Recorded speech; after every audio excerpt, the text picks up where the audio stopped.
이 할망구가 내가 하는 말이 말 같지가 않아? 호텔 회장 아들 이서준이 제 뺨을 후려쳤습니다. 화려한 생일 파티장이 순식간에 조용해졌어요. 저는 뺨을 감싸쥐고 고개를 들었습니다. 그리고 그 순간 멀리서 저를 바라보는 시선과 마주쳤죠. 제 딸 은하였습니다. 드레스를 입고 샴페인을 든 딸아이는 창백한 얼굴로 저를 보고 있었어요. 저는 눈빛으로 애원했습니다. 은하야. 하지만 은하는 천천히 고개를 돌렸습니다. 모르는 사람을 보듯 저를 외면했죠. 그러나 그들은 몰랐습니다. 이 한 번의 뺨이 끝이 아니라는 것을.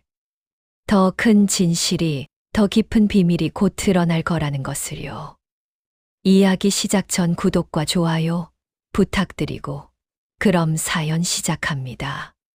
저는 박순자, 올해 65입니다. 평생을 청소부로 살아왔어요. 남편은 은하가 6살 때 교통사고로 세상을 떠났고 그 뒤로 혼자 딸을 키웠습니다. 가난했습니다. 정말 가난했어요.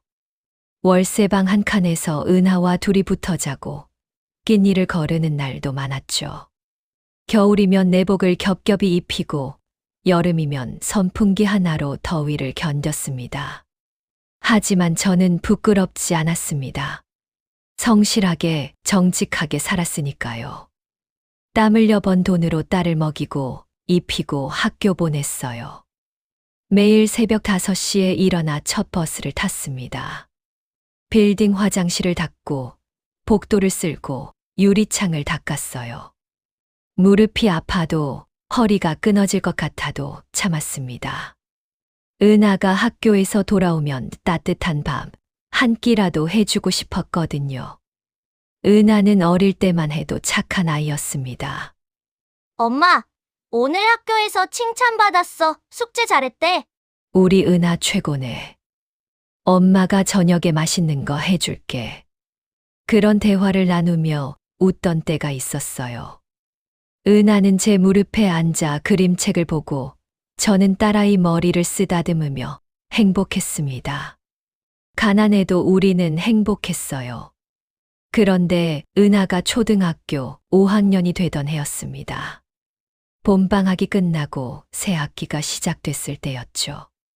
어느 날 학교에서 돌아온 은하의 표정이 심상치 않았습니다.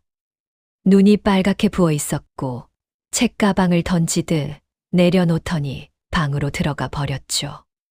무슨 일이냐고 물었더니 아무 말도 안 했습니다.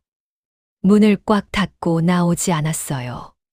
저는 문 앞에 서서 말했습니다. 은하야, 엄마한테 말해봐. 무슨 일 있었어? 아무 일도 없어요. 그냥 피곤해요. 목소리가 떨리고 있었어요. 울고 있다는 걸 알 수 있었죠. 다음 날도, 그 다음 날도 은하는 어두운 표정이었습니다. 밥도 잘 안 먹고 말수도 줄었어요. 뭔가 잘못됐다는 걸 느낄 수 있었습니다. 그러던 어느 날 담임 선생님한테 전화가 왔어요. 어머니, 은하 어머니시죠? 제가 오늘 은하 때문에 전화드렸습니다. 가슴이 철렁했습니다. 혹시 아이가 아픈 건가 싶었어요. 선생님, 무슨 일이세요? 은하가 다쳤어요? 다친 건 아니고요. 어머니, 은하가 학교에서 거짓말을 하고 다니는 것 같아요. 친구들한테 아버지가 외국에서 사업한다고 집이 강남에 있다고 그러던데요.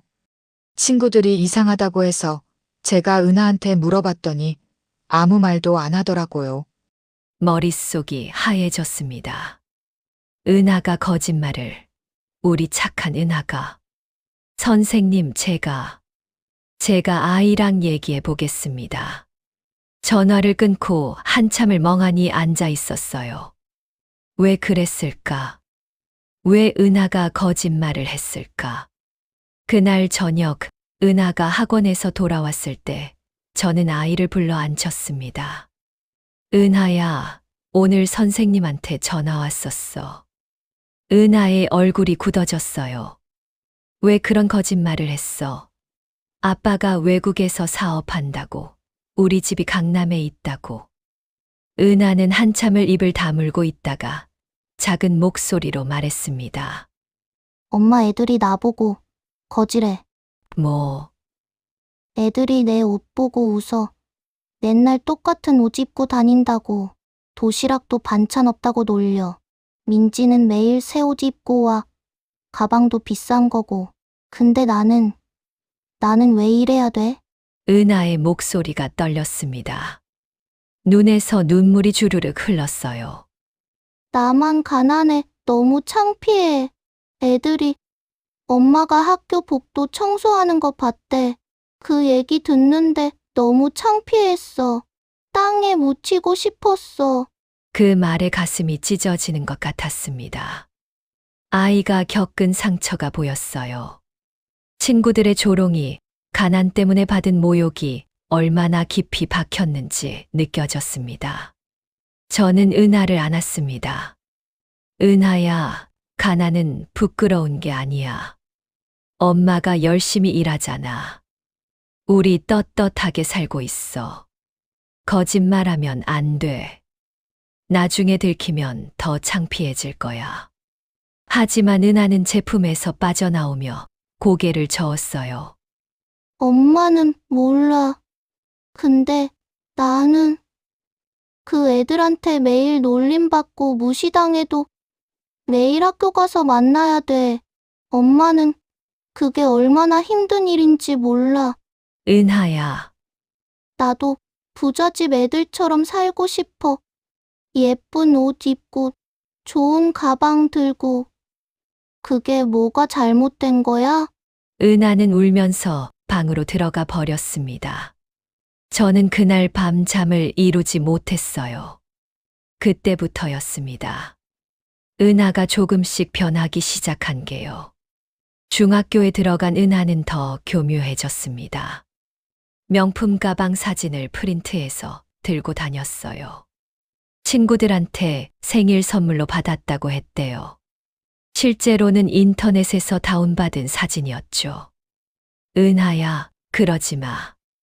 나중에 들키면 어떡하려고 그래. 안 들켜. 그리고 엄마, 내 일에 간섭하지 마. 아이의 말투가 점점 차갑게 변했습니다. 고등학교 때는 SNS를 시작했어요. 남의 사진을 마치 자기 사진인 양 올렸습니다. 호텔 로비 사진, 비행기 1등석 사진, 명품 매장 사진들이었죠. 댓글에는 친구들의 부러움이 가득했습니다. 은하야 진짜 부자구나. 언니 부럽다. 나도 저렇게 살고 싶어. 은하는 그 댓글들을 보며 만족스러워했어요. 거짓이 주는 달콤함에 점점 빠져들고 있었던 겁니다. 저는 말렸습니다. 여러 번 말렸어요. 은하야, 이러면 안 돼. 거짓말은 눈덩이처럼 커져. 나중에는 감당 못해. 그럴 때마다 은하는 짜증을 냈습니다. 내 인생이야. 상관하지 마. 나는 엄마처럼 살기 싫다고. 평생 청소나 하면서 살고 싶지 않아. 그 말이 가장 아팠습니다. 엄마처럼 살기 싫다는 그 말이요. 저는 평생 성실하게 살아왔습니다. 남한테 피해 주지 않고 정직하게 일했어요. 그런데 제 딸은 그런 삶을 부끄러워했습니다. 제 존재 자체를 부끄러워했어요. 은하는 점점 더 깊은 거짓 속으로 빠져들었습니다. 대학도 장학금 받아서 간 거면서 집안 지원으로 간 것처럼 말했어요. 과 친구들한테는 부모님이 학비랑 생활비를 대준다고 거짓말을 했죠. 실제로는 은하가 아르바이트를 3개씩 했습니다. 편의점, 카페, 과외까지 했어요. 그렇게 번 돈으로 명품 짝퉁을 사서 진품인 척했고, 고급 레스토랑에서 몇 시간씩 커피 한 잔으로 버티며 인증샷을 찍었죠. 저는 그 모습을 보며 가슴이 아팠습니다.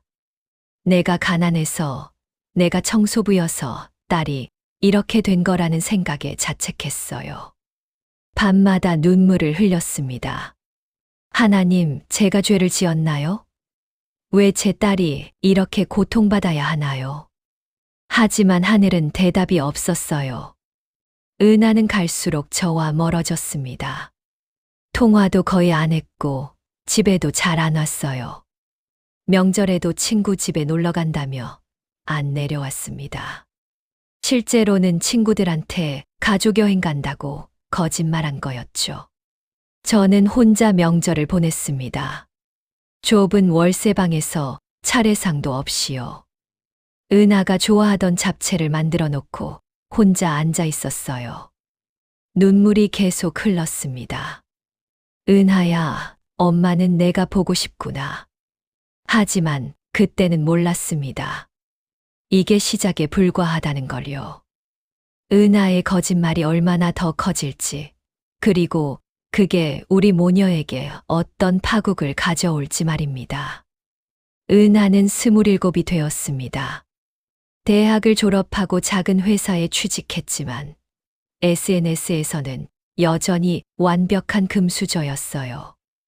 매일같이 명품 사진, 고급 레스토랑 사진, 해외여행 사진을 올렸죠.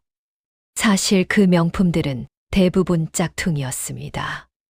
동대문에서 구입한 A급 가품들이었어요. 레스토랑 사진은 점심 특선 메뉴를 시켜놓고 찍은 거였고, 해외여행 사진은 인터넷에서 다운받거나 공항만 갔다 온 사진이었죠. 하지만 사람들은 몰랐습니다. SNS 팔로워가 8만 명이 넘었어요. 댓글에는 부러움과 찬사가 가득했습니다. 언니 진짜 금수저세요?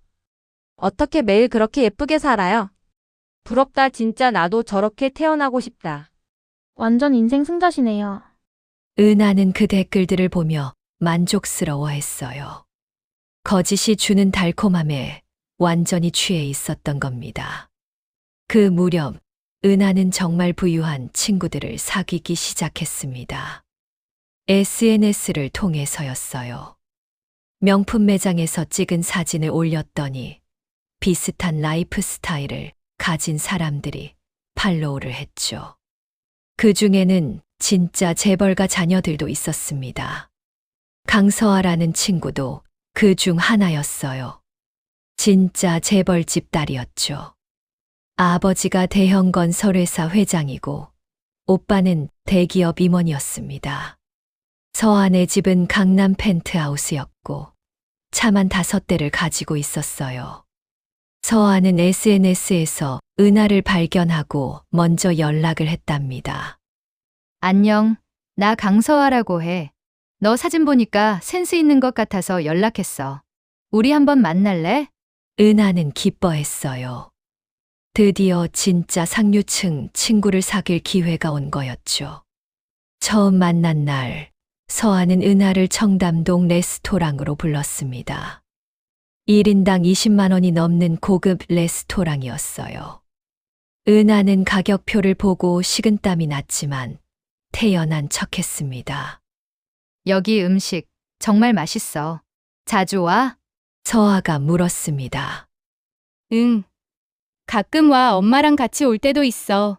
거짓말이 술술 나왔어요. 서아는 은하를 쭉 훑어보더니 미소 지었습니다. 그 가방 샤넬이지? 올 시즌 신상이네. 나도 살까 고민했는데 예쁘다. 응. 지난달에 샀어. 사실 그 가방은 동대문에서 30만 원 주고 산 짝퉁이었습니다. 하지만 서아는 눈치채지 못하는 것 같았어요. 그날 이후 은하와 서아는 자주 만났습니다. 서아의 친구들도 소개받았죠. 모두 부유한 집안 자녀들이었어요. 백화점 VIP 라운지에서 차를 마시고 프라이빗 클럽에서 파티를 하고 명품 매장을 쇼핑하며 돌아다녔습니다. 은하는 그 세계에 완전히 녹아들고 싶었어요. 하지만 돈이 문제였습니다.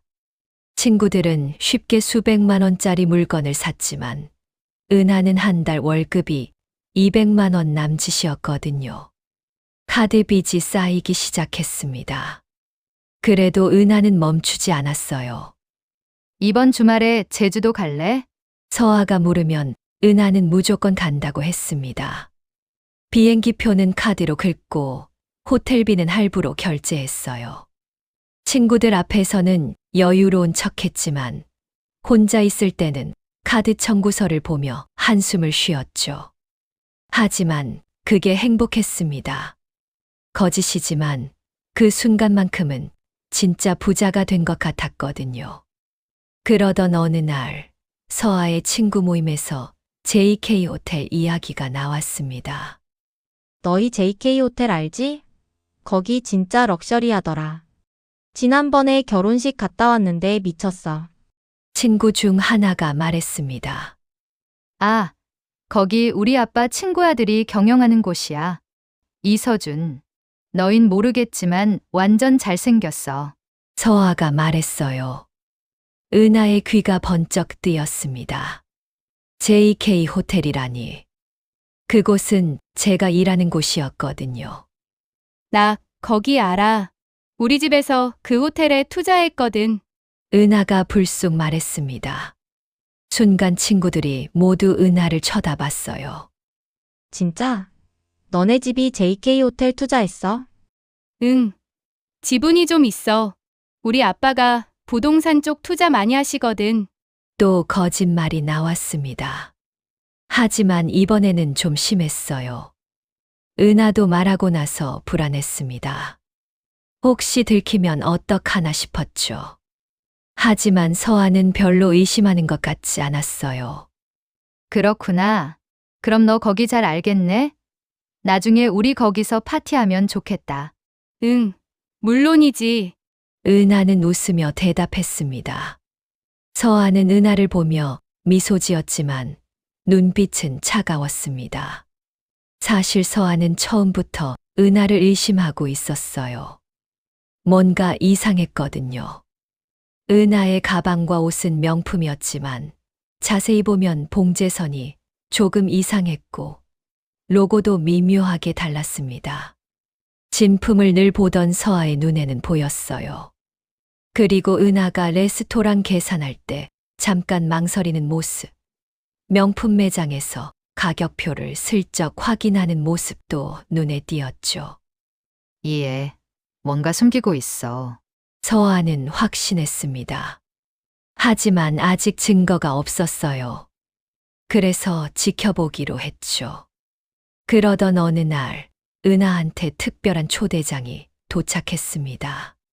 JK 호텔 회장 아들 이서준의 생일 파티 초대장이었어요. 서아가 보낸 거였습니다. 은하야, 너 JK 호텔 잘 안다며? 다음 주 토요일에 서준 오빠 생일 파티 있는데 같이 갈래? 내가 초대장 하나 더 받았거든. 서아가 문자를 보냈습니다. 은하는 가슴이 두근거렸어요. 서준은 29살의 재벌이세였죠. 잘생긴 외모의 집안까지 좋아서 주변에 여자들이 많았습니다. SNS에서 몇 번 본 적 있는데 정말 멋있었어요. 드디어 기회가 왔어. 이번 파티에서 서준 오빠한테 어필하면. 은하는 상상했습니다. 서준과 사귀게 되면 정말로 상류층이 될 수 있을 거라고요. 좋아. 나 꼭 갈게. 고마워, 서아야. 그래, 그날 예쁘게 입고 와. 진짜 상류층 사람들만 오는 파티거든. 서아의 문자에는 묘한 느낌이 있었지만 은하는 신경 쓰지 않았습니다. 은하는 그날부터 파티 준비에 몰두했어요. 새 드레스를 사야 했고 헤어도 해야 했고 메이크업도 완벽하게 해야 했죠. 카드 한도를 거의 다 써가며 준비했습니다. 이번이 인생을 바꿀 기회라고 생각했거든요. 그리고 파티 전날 은하는 저한테 전화했습니다. 몇 달 만에 전화였어요. 엄마, 나 내일 중요한 파티가. 그래, 어디? JK 호텔. 거기 회장 아들 생일 파티야. 진짜 상류층 사람들만 온대. 나 이제 완전히 그 세계 사람이 된 거야. 은하의 목소리는 들떠 있었습니다. 저는 불안했습니다. JK 호텔이라니. 그곳은 제가 일하는 곳이었거든요. 은하야, 그 파티장. 어쩌면 엄마가 거기서 일할 수도 있어. 그럼 엄마, 걱정하지 마. 청소부들은 파티장에 안 들어가잖아. 괜찮을 거야. 그리고 설마 마주치겠어? 호텔이 얼마나 큰데. 그래도 은하야, 만약에 마주치면. 엄마, 그런 일 없을 거라니까. 나 이제 끊을게. 내일 준비해야 돼. 뚝 전화가 끊어졌습니다. 저는 한참을 멍하니 핸드폰을 들고 있었어요. 불안한 예감이 계속 들었습니다. 그 말에 가슴이 철렁했습니다. 청소부들은 파티장에 안 들어간다니. 마치 청소부는 사람도 아닌 것처럼 말하는 은하였어요. 그날 저는 밤새 잠을 이루지 못했습니다. 불안한 예감이 계속 들었거든요. 혹시 은하와 마주치면 어떡하나? 은하가 저를 어떻게 대할까? 아니, 대할까요? 외면하겠죠. 그리고 그 예감은 현실이 됐습니다. 생일 파티 당일이었습니다. 저는 그날 아침 출근 명단을 확인했어요. 제 이름 옆에 5층 연회장 청소라고 적혀 있었습니다. 가슴이 철렁 내려앉았어요. 연회장이라니.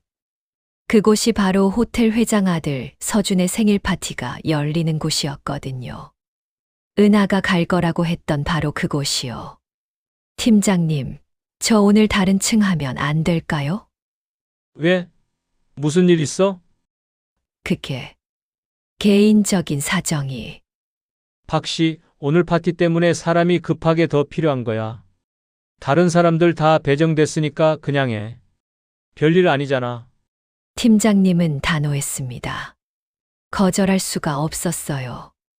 저는 떨리는 손으로 청소도구를 챙겼습니다. 혹시 은하를 마주치면 어떡하나? 딸아이가 저를 보면 어떤 표정을 지을까? 오후 6시 파티가 시작됐습니다. 연회장은 화려했습니다. 거대한 샹들리에가 천장에서 반짝이고 긴 테이블 위에는 온갖 음식이 차려져 있었어요. 캐비어, 랍스터, 와규 스테이크까지. 제가 평생 먹어본 적 없는 음식들이었죠. 정장과 드레스를 차려입은 사람들이 샴페인을 들고 웃으며 이야기를 나눴습니다. 모두 세련되고 우아해 보였어요. 저는 구석에서 조용히 청소를 했어요. 눈에 띄지 않게, 방해되지 않게요. 투명 인간처럼 움직였습니다. 그때 익숙한 목소리가 들렸어요. 서아야, 여기 정말 멋지다. 역시 다르네. 은하였습니다. 저는 고개를 들었어요. 입구 쪽에서 은하가 걸어 들어오고 있었습니다. 딸아이는 정말 아름다웠어요. 긴 네이비 드레스를 입고 머리를 우아하게 올렸죠. 목에는 진주 목걸이가 빛났고 손에는 작은 클러치백을 들고 있었습니다. 자신감 넘치는 미소를 지으며 친구들과 이야기를 나눴어요. 제 심장이 쿵쾅거렸습니다. 은하가 저를 볼까봐, 눈이 마주칠까봐 두려웠어요. 저는 재빨리 고개를 더 숙이고 걸레질을 계속했습니다. 제발 나를 보지 않게 해주세요. 제발요. 마음속으로 기도했습니다. 은하는 친구들과 함께 파티장 안쪽으로 들어갔어요. 서준에게 인사하러 가는 것 같았습니다. 서준 오빠, 생일 축하해요. 정말 멋진 파티네요. 고마워. 은하 맞지? 서한테 얘기 들었어. 만나서 반가워. 서준의 목소리가 들렸습니다. 저는 몰래 힐끗 봤어요. 서준은 키가 크고 잘생긴 남자였습니다. 명품 수트를 입고 샴페인 잔을 들고 있었죠. 하지만 표정은 오만해 보였어요. 은하는 서준과 이야기를 나누며 즐거워 보였습니다. 웃음소리가 파티장에 울려 퍼졌어요. 잠깐이라도 딸의 행복한 모습을 보는 것만으로 좋았습니다. 비록 그게 거짓 위에 세워진 행복이라 해도요. 제가 할 수 있는 건 멀리서 지켜보는 것뿐이었습니다. 시간이 흘렀습니다. 저는 계속 청소를 했어요. 떨어진 냅킨을 줍고 쏟아진 음료를 닦고 쓰레기통을 비웠습니다. 그런데 갑자기 큰 소리가 들렸어요. 뭐야, 이거! 파티장이 조용해졌습니다. 모두가 소리 나는 쪽을 봤어요. 서준이었습니다. 얼굴이 새빨개져서 구두를 보고 있었어요. 구두 밑창에 뭔가 붙어 있었던 겁니다. 껌이었습니다. 분홍색 풍선 껌이요. 청소 담당자 누구야? 당장 나와! 서준이 소리쳤습니다. 주변 사람들이 웅성거렸어요. 은하도 그쪽을 보고 있었습니다. 저는 가슴이 철렁 내려앉았어요. 저한테 화를 내는 건 상관없었습니다. 하지만 은하 앞에서는 안 됐어요. 그래도 안 나갈 수는 없었습니다. 저는 떨리는 다리로 서준 앞으로 걸어갔어요. 죄송합니다. 고개를 깊이 숙였습니다. 죄송! 감히 내 생일 파티장 바닥에 껌이 붙어 있어? 청소를 이따위로 해? 서준의 목소리가 날카로웠습니다. 정말 죄송합니다. 제가 미쳐. 서준이 제 어깨를 밀쳤습니다. 저는 비틀거렸어요. 이해놓고 돈 받아갈 생각을 하는 거야? 생일날 재수가 없으려니까 뭣도 아닌데 열받게 하고 난리야! 욕설이 쏟아졌습니다. 주변 사람들이 저를 쳐다봤어요. 수군거리는 소리가 들렸습니다. 저는 고개를 더 숙였습니다. 눈물이 나려는 걸 참았어요. 죄송합니다. 정말 죄송합니다. 이 할망구가 내가 하는 말이 말 같지가 않아! 그때 서준이 제 뺨을 때렸어요. 그리고 이어서 말을 했죠. 이거 빨리 안 떼고 뭐해? 얼른 내 구두에 있는 껌 떼라고! 당장! 소리가 파티장에 울려 퍼졌습니다. 정적이 흘렀습니다. 누구도 말하지 않았어요. 샴페인 잔을 든 채 멈춰 있었습니다. 저는 뺨을 감싸쥐고 고개를 숙였어요. 눈물이 뚝 떨어졌습니다. 그 순간 무의식 중에 고개를 들었어요. 그리고 은하와 눈이 마주쳤습니다. 딸아이는 저를 보고 있었어요. 얼굴이 창백했고 눈이 크게 떠져 있었습니다. 입술이 파르르 떨리고 있었어요. 저는 은하에게 눈빛으로 애원했습니다. 은하야, 엄마야, 엄마를 좀 도와줘, 제발. 하지만 은하는 움직이지 않았습니다. 몇 초가 흘렀습니다. 길고 긴 몇 초였어요. 저는 은하가 다가올 줄 알았습니다. 엄마라고 말해줄 줄 알았어요. 제 편을 들어줄 거라고 생각했죠. 하지만 은하는 천천히 고개를 돌렸습니다. 옆에 있던 서아 쪽으로 몸을 돌리며 마치 아무것도 보지 못한 것처럼 행동했어요. 웃으며 대화를 이어갔습니다. 서아야, 저기 음식 더 먹으러 갈까? 은하의 목소리가 들렸습니다. 떨리지 않은 태연한 목소리였어요. 제 가슴이 무너져 내렸습니다. 아, 그렇구나. 딸은 나를 선택하지 않았구나. 죄송합니다. 정말 죄송합니다. 저는 몇 번이고 고개를 숙이며 사과했습니다. 그리고 재빨리 파티장을 나왔어요. 복도에 나오자 다리에 힘이 풀렸습니다. 벽에 기대어 섰어요. 눈물이 주르륵 흘렀습니다. 은하야, 엄마가 그렇게 부끄러웠니? 엄마가 그렇게 창피했니? 가슴이 찢어지는 것 같았습니다. 그때 뒤에서 발소리가 들렸어요. 누군가 파티장 문을 열고 나왔습니다. 은하였습니다. 딸아이가 저를 쫓아온 거예요. 저는 얼른 눈물을 닦았습니다. 엄마, 은하가 속삭이듯 저를 불렀습니다. 하지만 그 목소리에는 따뜻함이 없었어요. 차갑고 날카로웠습니다. 은하야. 은하는 제 손목을 잡고 황급히 호텔 밖으로 나갔어요. 엄마!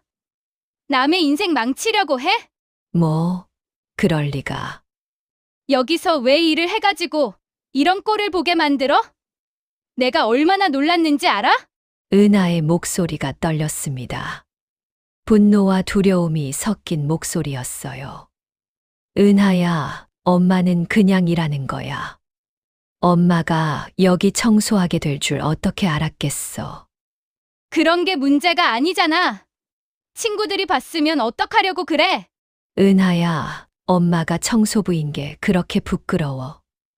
저는 떨리는 목소리로 물었습니다. 은하는 잠시 망설이더니 차갑게 말했어요. 엄마랑 나랑은 모르는 사이인 거야. 알지? 절대 아는 척하면 안 돼. 만약에 친구들이 물어보면 그냥 청소하는 아줌마라고 할 거야. 알았지? 은하야. 알았냐고? 은하가 소리쳤습니다. 저는 아무 말도 할 수 없었어요. 그저 고개를 끄덕였습니다. 은하는 저를 한 번 더 쳐다보더니 돌아섰습니다. 호텔 파티장 안으로 다시 들어갔어요. 저는 그 자리에 멍하니 서 있었습니다. 눈물만 뚝뚝 떨어졌죠. 다음 날 아침, 저는 호텔 관리팀에 불려갔습니다. 박순자 씨, 네, 어제 파티장에서 문제가 있었다는 보고가 들어왔습니다. 손님한테 불쾌감을 줬다는 항의가 직접 들어왔어요. 회장님, 아드님한테서요. 관리팀장이 차가운 목소리로 말했습니다. 네, 본의 아니게 무리를 일으켜 죄송합니다. 이런 경우 우리는 바로 조치하는 게 원칙이라 죄송하지만 해고 통보를 하겠습니다. 오늘부로 나오지 않으셔도 됩니다. 귀가 멍했습니다. 네, 해고요? 네, 짐 챙기셔서 나가주세요. 하지만 제가 뭘 잘못했습니까? 저는 그저 규정입니다. 더 이상 말씀 안 하셔도 됩니다. 팀장은 단호했습니다. 변명할 기회조차 주지 않았어요. 저는 비틀거리며 자리에서 일어났습니다. 머릿속이 하얘졌어요. 해고라니. 이제 어떻게 살아야 하나. 저는 사물함으로 가서 짐을 쌌습니다. 낡은 운동화, 여분의 장갑, 도시락통. 그게 제가 가진 전부였어요. 동료들이 안타까운 눈빛으로 저를 봤습니다. 하지만 아무도 말을 걸지 않았어요. 자기들도 잘릴까봐 두려웠던 거죠. 저는 호텔 뒷문으로 나왔습니다. 햇빛이 눈부셨어요. 하지만 전혀 따뜻하지 않았습니다. 이제 어떻게 살아야 하나. 65의 나이에 청소부일 말고는 할 줄 아는 게 없는데 어디서 일자리를 구하나. 월세는 어떻게 내고 생활비는 어떻게 마련하나. 저는 벤치에 주저앉았습니다. 눈물이 났어요. 하염없이 울었습니다. 하나님, 저한테 왜 이러세요?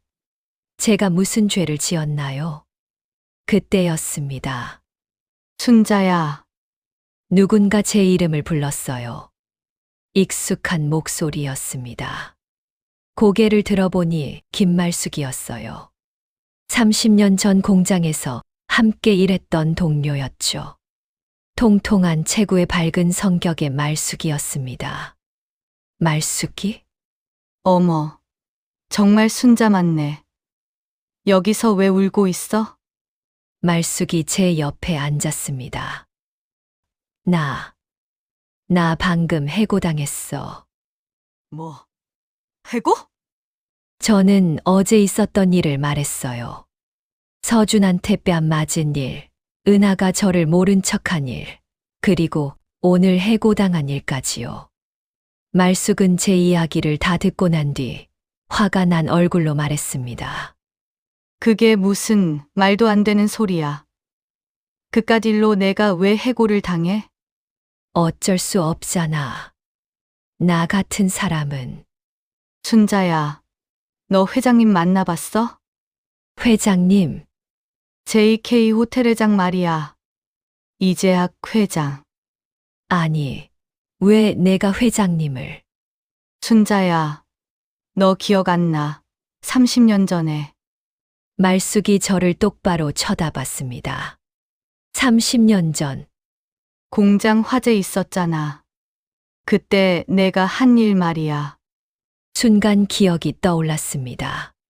30년 전, 제가 26살 때였어요. 작은 봉제 공장에서 일했죠. 말숙도 거기서 같이 일했고요. 어느 날 공장에 불이 났습니다. 전기압선 때문이었어요. 불은 순식간에 번졌고 사람들은 비명을 지르며 밖으로 뛰쳐나왔습니다. 그때 누군가 소리쳤어요. 사장님이 안 나왔어. 안에 계셔. 공장 사장, 칠순이 다 된 노인이 2층에 있었던 겁니다. 다리가 불편해서 빨리 못 내려오셨던 거죠. 사람들은 불이 나고 있는 걸 쳐다만 봤습니다. 아무도 들어가려 하지 않았어요. 저는 그때 아무 생각 없이 뛰어들었습니다. 연기가 자욱했어요. 앞이 안 보였죠. 하지만 계속 올라갔습니다. 사장님, 어디 계세요? 여기. 사장님의 목소리가 들렸어요. 2층 구석에 쓰러져 계셨습니다. 저는 사장님을 부축해서 계단으로 갔어요. 연기 때문에 숨이 막혔지만 계속 내려갔습니다.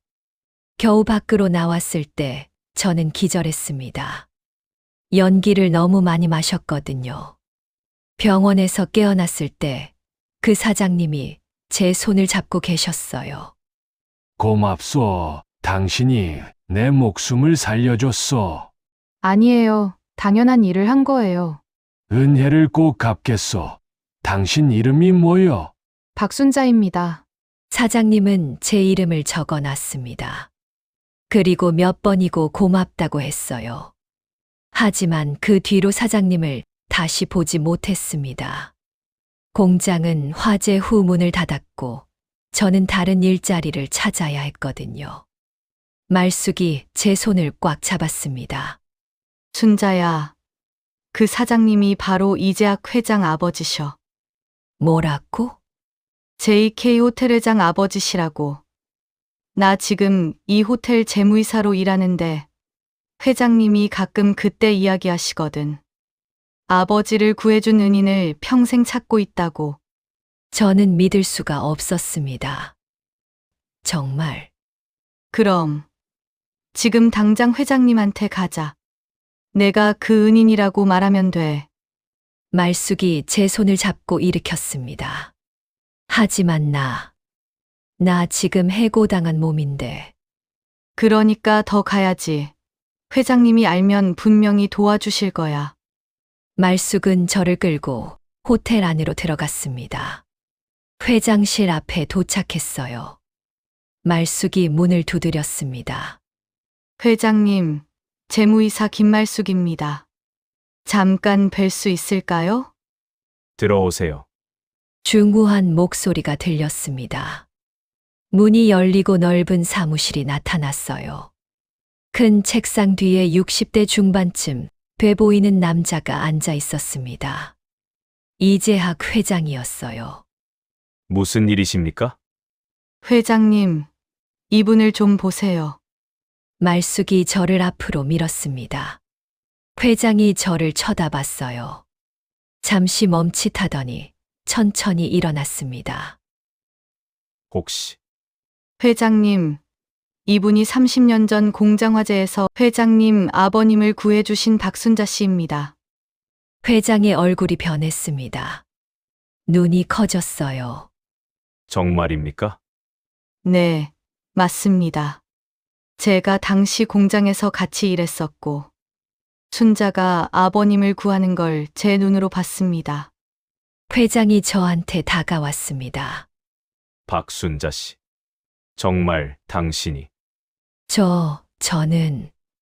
저는 말을 잇지 못했어요. 회장은 갑자기 제 손을 잡았습니다.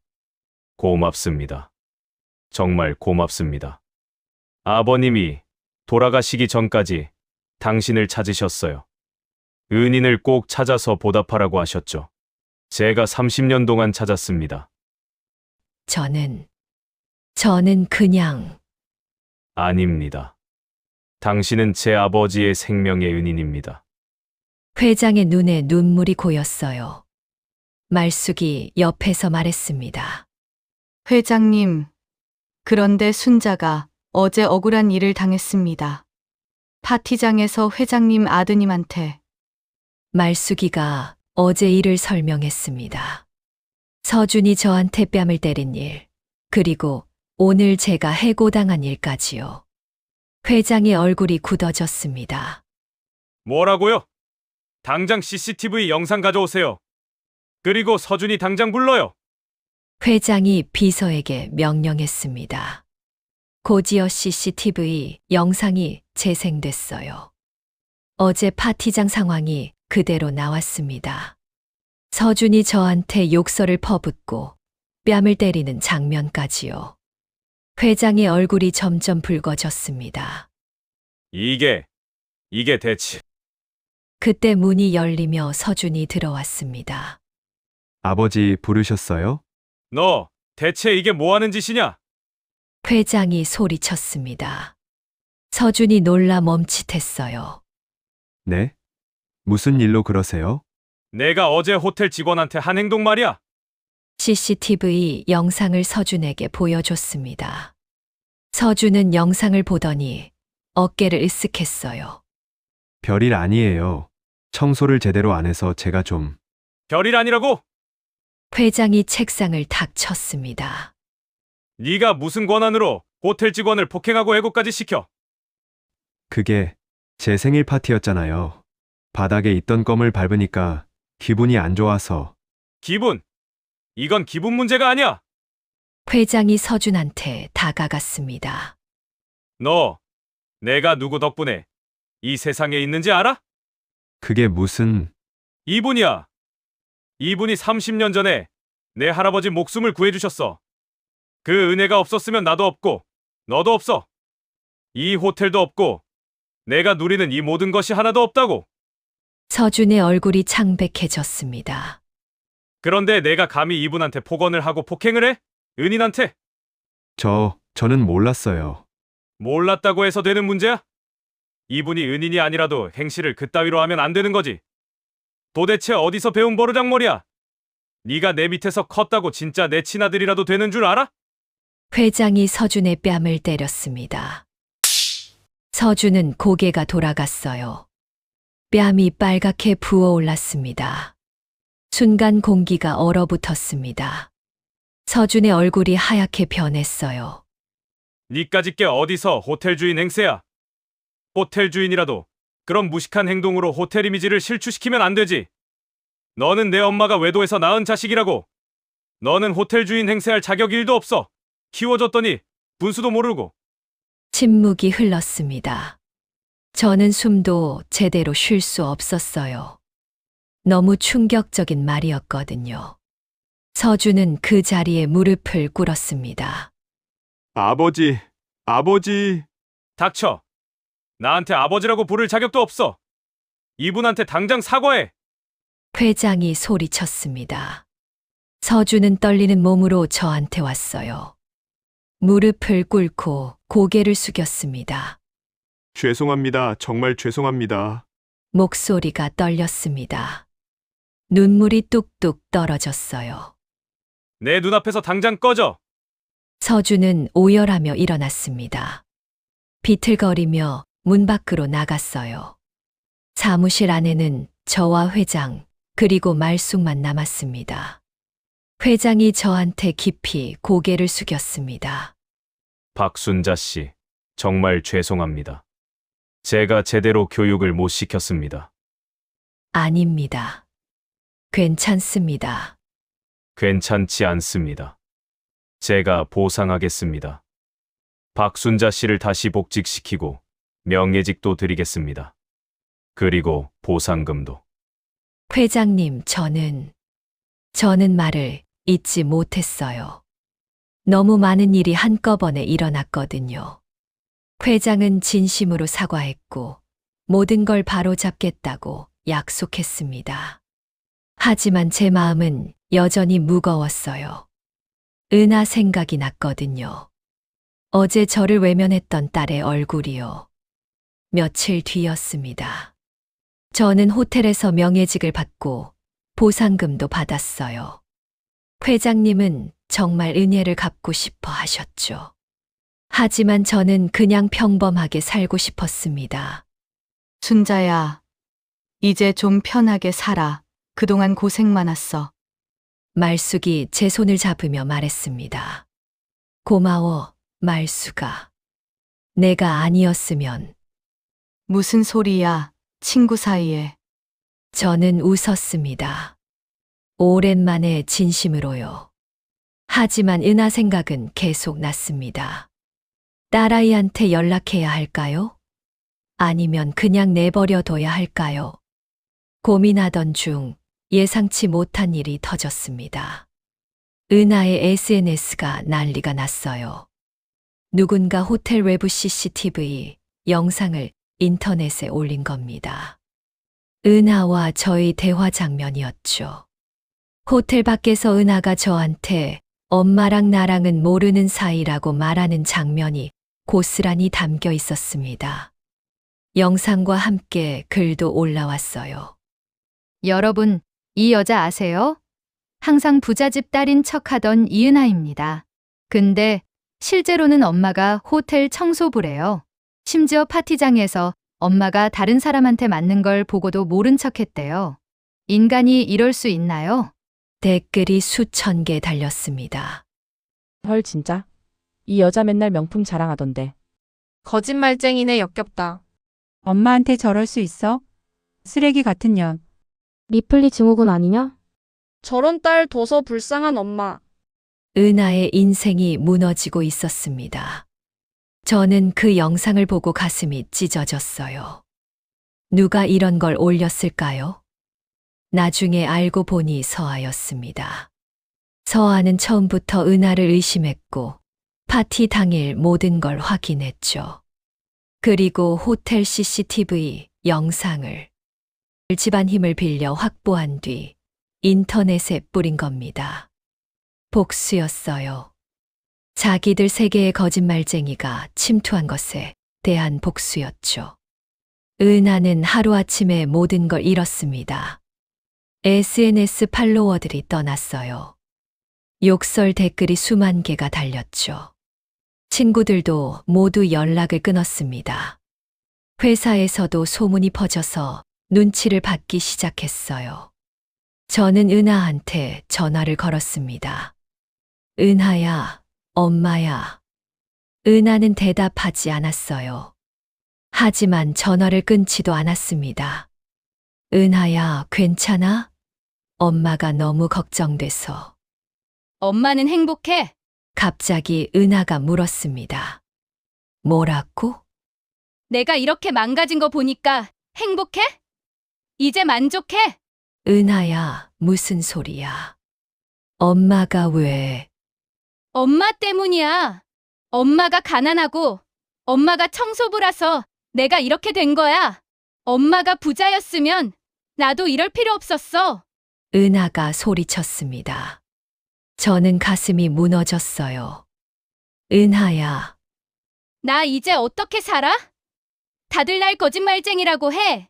친구들도 다 떠났어. 회사에서도 쳐다보는 눈빛이 달라졌어. 이게 다 엄마 때문이야. 은하야, 엄마가 미안해. 정말 미안해. 하지만 미안하다고 하면 다야? 미안하다고 하면 다 돼? 은하야, 이제라도 진짜 내 모습으로 살아. 거짓말 그만하고. 하! 은하가 비웃었습니다. 엄마는 정말 모르네. 세상이 어떻게 돌아가는지. 은하야, 사람들은 결국 돈 있는 사람만 믿어. 가난하면 무시당해. 나 어렸을 때부터 엄마한테서 그거 배웠어. 은하야, 그렇지 않아. 이제 전화 끊을게. 다신 연락하지 마.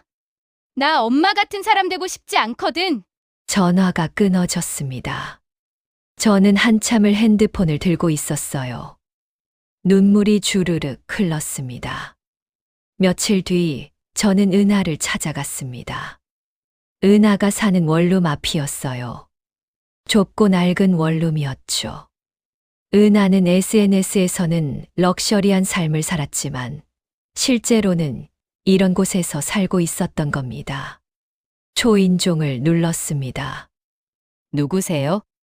은하야, 엄마야. 잠시 침묵이 흘렀어요.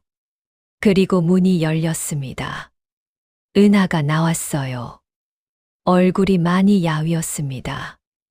눈 밑에 다크서클이 깊었고 머리도 단정하지 못했어요. 왜 왔어? 은하야, 너 얼굴이 왜 이래? 들어와. 은하가 문을 열어줬습니다. 방 안은 어질러져 있었어요. 명품 짝퉁 가방들이 여기저기 널려 있고 옷가지들도 바닥에 쌓여 있었죠. 은하야, 밥은 먹니? 응. 먹어. 회사는? 다니고 있어. 어차피 옮길 데도 없는데 뭐. 은하가 소파에 앉았습니다. 저도 옆에 앉았어요. 은하야, 엄마가 할 말이 있어. 뭔데? 은하야, 이 모든 건 가난한 엄마 때문에 일어난 일이야. 정말 미안해. 은하가 저를 쳐다봤습니다. 하지만 은하야, 이제는 거짓 없이 당당한 진짜 내 인생을 살았으면 좋겠어. 부자인 척 하지 말고 있는 그대로. 엄마, 은하가 제 말을 끊었습니다. 엄마는 정말 순진하네. 뭐, 엄마는 가난해도 떳떳하게 살면 된다고 생각하지? 성실하게 일하면 언젠가 좋은 날이 온다고 믿지? 그렇지. 그런 일은 없어. 은하가 조용히 웃었습니다. 차갑고 쓸쓸한 웃음이었어요. 세상은 그렇게 안 돌아가. 엄마는 평생 청소하면서 살았잖아. 그래서 뭐가 나아졌어? 여전히 월세방에 살고 여전히 가난하잖아. 은하야, 사람들은 결국 돈 있는 사람만 존중해. 가난한 사람은 투명인간이야. 없는 사람 취급받아. 하지만 은하야, 거짓말로 살면 결국 들키잖아. 지금처럼. 그럼 더 교묘하게 하면 되지. 저는 숨이 멎었습니다. 은하야, 무슨 소리야? 엄마, 나 이번에 배웠어. 어설프게 하면 들킨다는 거. 다음에는 더 철저하게 준비할 거야. 은하야, 그러면 안 돼. 엄마는 계속 가난 속에서 살아. 나는 싫어. 나 다시 올라갈 거야. 이번엔 더 완벽하게. 은하의 눈빛이 차가웠습니다. 저는 딸의 손을 잡았어요. 은하야, 제발. 제발 그러지 마. 거짓말로는 행복해질 수 없어. 결국 외롭고 쓸쓸해질 뿐이야. 이미 외롭고 쓸쓸해, 엄마. 가난할 때부터. 은하가 제 손을 뿌리쳤습니다. 이제 가줘. 나 혼자 있고 싶어. 은하야. 가라고. 저는 일어섰습니다. 더 이상 할 말이 없었어요. 문을 나서는데 은하가 말했습니다. 엄마, 나 다시는 엄마처럼 살지 않을 거야. 절대로. 저는 대답하지 않았습니다. 그저 문을 닫고 나왔어요. 복도에서 한참을 서 있었습니다. 눈물이 멈추지 않았어요. 저는 평생을 가난하게 살았지만 마음만큼은 누구보다 부유하다고 믿고 살았습니다. 떳떳하게 정직하게 살았어요. 남한테 피해 주지 않고 제 손으로 번 돈으로 살았죠. 하지만 내 딸 은하는 끝내 그 마음의 부유함을 선택하지 않았습니다. 부자가 되고 싶다는 욕망이 아니라 가난하면 사람 취급을 받지 못한다는 두려움이 아이의 가슴에 깊이 박혀 있었다는 걸 저는 너무 늦게 깨달았습니다. 은하는 또다시 거짓을 향해 걸어가고 있습니다. SNS 계정을 새로 만들었더군요. 이번에는 더 교묘하게, 더 철저하게 준비하고 있었어요. 저는 그 길이 얼마나 외롭고 차가운지 알기에 붙잡고 싶었지만 붙잡을 수 없었습니다. 딸은 이미 너무 멀리 가버렸거든요. 가끔 생각합니다. 제가 부자였다면 은하가 이렇게 되지 않았을까요? 제가 좋은 집에서 살고 좋은 차를 타고 은하한테 명품을 사줄 수 있었다면 달라졌을까요? 하지만 이내 고개를 젓습니다. 아니에요. 그게 문제가 아니었어요. 진짜 문제는 은하가 자기 자신을 사랑하지 못한다는 거였죠. 있는 그대로의 자신을 받아들이지 못한다는 거였어요. 은하는 거짓된 모습으로만 자신이 가치 있다고 믿었습니다. 진짜 자신은 사랑받을 자격이 없다고 생각했어요. 그게 가장 슬펐습니다. 부디 언젠가 은하가 깨닫기를 사람을 살리는 건 돈이 아니라 진짜 자기 자신이라는 것을. 겉으로 아무리 화려해도 속이 텅 비어 있으면 결국 무너진다는 것을. 진짜 사랑은 조건이 없다는 것을.